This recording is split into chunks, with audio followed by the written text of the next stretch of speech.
Hi everyone, welcome back to Tallulah Talks. That is me. Today is Wednesday, which means it is Killer Wednesday, and today's a really interesting one. I kind of came across it on YouTube. I saw youngest female to be put on death row, and I thought, oh, that sounds interesting. So that person that we're going to talk about today is Christa Pike, and we're also going to be looking into the psychology as usual. I just kind of want to preface this by saying I am not justifying her actions. I'm not giving her excuses. This is just simply a psychological explanation that is possibly one of the causes to why she committed the crime she did. So let's get started. Christa was born March 10th, 1976 in West Virginia, and her mum was described as being a party girl. It was said that her mother was more interested in drugs and alcohol, and her dad was known not to be on the scene, but I think he kind of came into her life at a later date when she was a bit older. So due to this, and her mother being on drugs, Christa was then raised by her grandmother. However, by the time Pike was 12, her gran unfortunately passed away, and she was given back to her mum, and this is when Pike was introduced to numerous drugs, including marijuana. Pike dropped out of high school. It didn't say what age, but I'm guessing she was about 15, 16, and she was then subsequently arrested for shoplifting, and this led to 1 month in juvenile detention. When she was released, she was given the option to join the Job Corps, which I guess helped young people find jobs in different industries. So while she was here, she was trained to be a nurse technician. However, she was young and her focus was more on boys at this time. She was a teenager. That's just kind of normal. This is when Tadaryl Shipp came into the scene, and this is the young man that Pike kind of focused her attention on, and she was said to be obsessed with him. And this is what led to the murder of her classmate, who we'll talk about a bit later. During her time here, Pike did live on the campus that was based in Tennessee, and it was found during her trial that her boyfriend, Tadaryl Shipp, had been part of a satanic cult and satanic worship from the age of 9 years old. Shipp then introduced Pike to this, and Pike called herself a Satanist and would wear a pentagram necklace. Pike was also known to be very jealous, and she believed that another girl, Colleen Slemmer, wanted Tadaryl Shipp because she thought they were flirting with each other.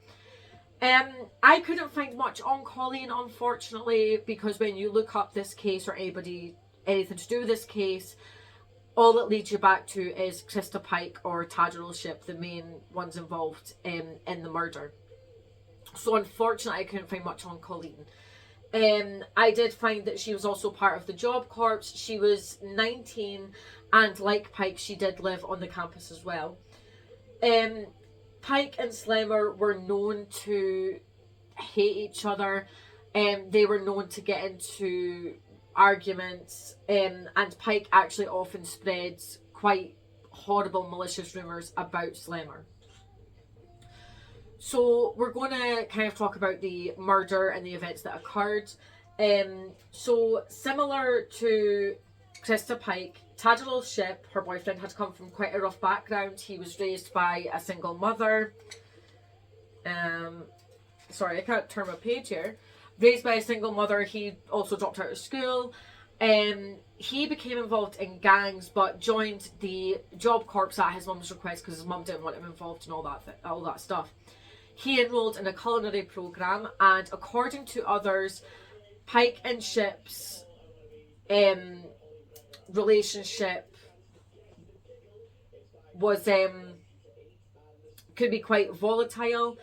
They were both known to, like I said, Satanism and the occult, and this obsession then began attracting others within the corps. This did include someone called Shadola Peterson. I do apologise if I'm saying that wrong. but according to others, their relationship did develop very, very quickly. Colleen Slemmer was originally from Florida, and she came to the Job Corps to study computer technology. So they were all obviously interested in a variety of different jobs that they could go into, and unfortunately, because of this jealousy, they didn't find success in those jobs. Within 3 months, Slemmer and Pike were always fighting, always arguing, and according to Pike, Slemmer was flirting with her boyfriend and attempting to steal him away from her. And this was all very teenagery stuff. They were all teenagers at this time. They were between the ages of like 18, 19 years old. So you can imagine when, you're that age, that relationship at that time is everything. Slemmer denied this, and Pike convinced Shipp and her friend Peterson that Slemmer needed to be sacrificed in the name of this satanic cult that they had going on. On January 11th, 1995, Pike had told a friend that Kim Lolio that she was going to kill Slemmer. Lolio thought that this was all talk, but she was in fact wrong. The next night, Shipp, Pike, and their friend Peterson invited Slemmer into the woods. They told Slemmer they would give her marijuana, but once in the woods, Pike and Shipp began attacking the young girl. The other friend Peterson acted as a lookout, and over the course of around 30 minutes, Slemmer was tortured, beaten, and slashed by Pike. Pike went so far as to even carve a pentagram into her chest, and she ended Slemmer's life by bludgeoning her with a hard piece of asphalt that she had found. It was said at this time that she actually kept Slemmer's skull as a souvenir. No one reported Pike's crime, but police did recover the body really shortly after this all happened. Pike at this time bragged about her crime. She bragged about what she did. She also went as far as showing off Slemmer's skull. And because of this, people were talking, and this led police to Pike's home within the campus, and they interviewed her on the 15th of January 1995. Pike waived her rights and basically confessed right away because she was proud of what she had done, which is quite a scary thing to think, that you're proud that you beat and tortured someone to death. The brutality of the crime would suggest that she was very angry at Slemmer, and she stated that she got more violent the more Slemmer begged. So the more Slemmer spoke, Pike would continually kick her in the face, and when begging, it was at this point Pike actually sliced her throat, because she was just fed up of hearing the poor girl probably screaming and begging for her life. Within 36 hours, Pike, Shipp, and Peterson were all arrested for the crime. Moving on to the trial, Pike's lawyers argued for diminished mental capacity. It was actually during trial, she was actually diagnosed by Dr. Eric Ingham, and she was diagnosed with borderline personality disorder. She also had a dependency on cannabis and depression. However, she did not show signs of brain damage. Dr. William Bennett, who was an expert in Satanism, said that there were some satanic elements to the crime, so like the pentagram on the chest, but it was more likely the teenagers kind of dabbling in the occult. And it was more an act, he said, of collective aggression. So obviously Pike had worked herself up that much that the only way, to solve this was to unfortunately murder this young girl. The experts on Pike's side then called family members to describe her difficult childhood, I guess so they could kind of sympathise with her, but yeah. The jury, thank God, convicted Shipp of murder. He was sentenced to 25 years. They convicted Shadola Peterson. However, she did testify for the state. She did plead guilty to be an accessory, but she was just put on probation.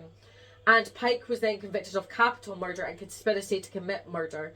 and it only took 2.5 hours for the jury to sentence her to death by electrocution, and that was March 30th, 1996, where she would have been around 19 years old, and so it was then that she was the youngest woman to be put on death row.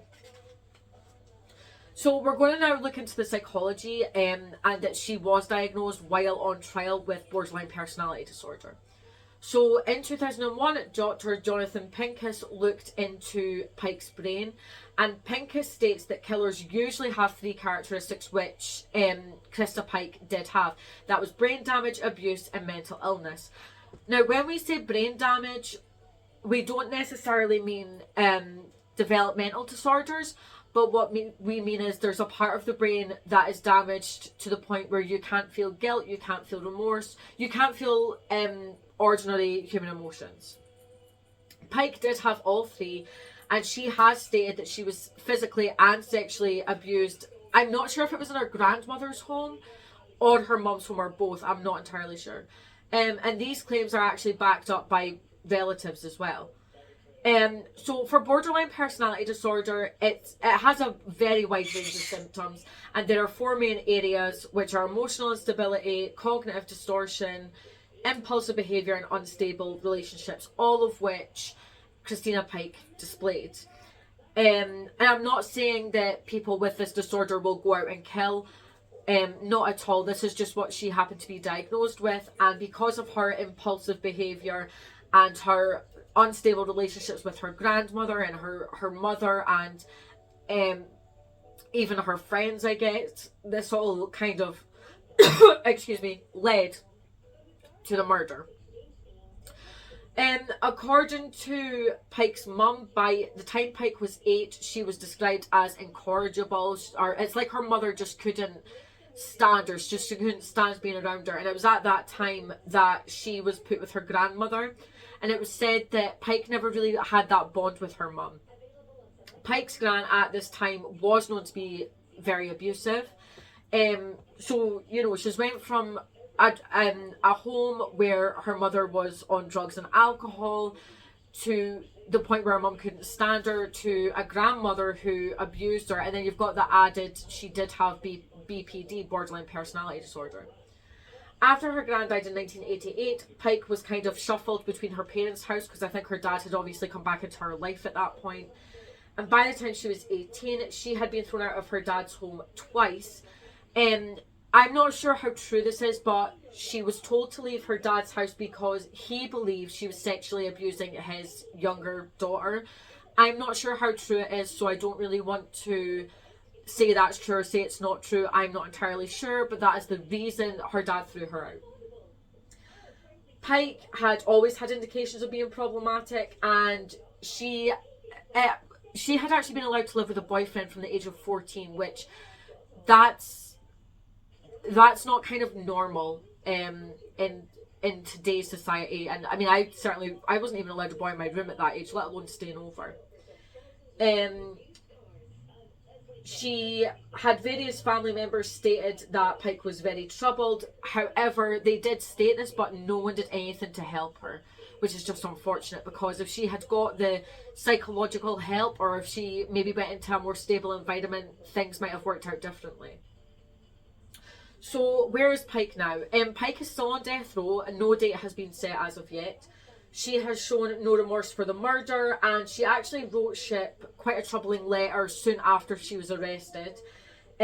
Please write me, I miss you so much. She also said something about she went easy on Caroline Slemmer. She could have let her bleed out, but instead she went ahead and bashed her brains in, and that is a quote. In August 2004, Pike was then convicted of attempted murder. She tried to kill her fellow inmate Patricia Jones with a shoelace. So that just goes to show, like, she's clearly not getting that help in prison either. I don't know if she's on medication, I don't know if she's getting therapeutic help, but the fact that she's tried to kill someone else says to me she's not getting that help. In March 2012, she was also involved in an escape plan from an accomplice from a different prison and one of the guards at her prison. she didn't get charged, but her accomplices got 7 years, and the officer lost his job. In 2020, the state petitioned for the court to give them an execution date. However, this has not happened as of yet. And it's just kind of a sad story all in all for the young girl who was beaten to death for no reason. You know, like I said, if Christa Pike had been diagnosed earlier, or if she had maybe gone to a more stable environment, if people had tried to help her, those events might not have happened. But unfortunately, they did, and we're not sure when her execution date is going to be set.